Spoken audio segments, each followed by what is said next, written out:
एकूण परमवर्ष ग्रंथामध्ये किती अध्याय आहे? 17 अध्याय आहे. 17 अध्यायामध्ये मौली काय काय सांगितलेत? खरं म्हणजे मी रोज किती अध्याय झालेला आहे ना तेवढ्या अध्यायावर मी बोलणार होतो, परंतु आज तर 6 अध्याय झालेत, कालचा आजचा मिळून. मग एक अध्याय म्हणजे 1-1 तास जाते, मग तुम्हाला काय प्रसाद भेटणार नाही. म्हणून जास्त न बोलता, आज तिसरा सोमवार आहेत, सकाळी बरेच लोकांचे उपवास आहे. आता लगेच सगळ्यांचं तिकडंच चित्त आहेत, कधी भोजन आहे, दुपारची वेळ आहे म्हणून तुमचं फार वेळ न घेता आज 6 अध्यायावर बोलण्यापेक्षा एकच अध्यायावर बोलून पुढेच होतं. कारण 6 अध्याय एवढा सखोल आहे, लक्षात घ्या. आपल्याला सिद्धांत शिकामणी वाचता येत नाही, वचन साहित्य कन्नडमध्येही वाचताच येणार नाही. पण जाऊ द्या, आगम काय माहीत आहे का तुम्हाला?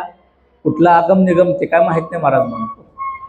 एखादा शुद्ध मराठीतला मुलगा असेल तर निर्गम माहिती आहे ना आपल्याला, बरोबर? निर्गम माहिती. आगम काय?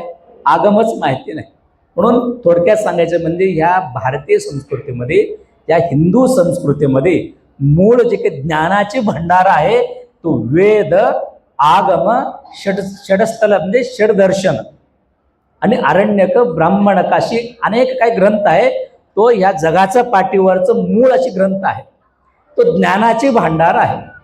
तो वेदामध्ये भेटतो, आगमामध्ये भेटतो आणि षडदर्शन म्हणून 6 दर्शनामध्ये भेटतो आणि अनेक 18 पुराणामध्ये भेटतो आणि अनेक अशी संतांची ग्रंथ आहे. तो ज्ञानेश्वरी असेल, भगवद्गीता असेल, परमर्श ग्रंथ असेल, लक्ष्मण माऊलीची गाथा असेल, या ग्रंथामध्ये ज्ञान आपल्याला सापडतो.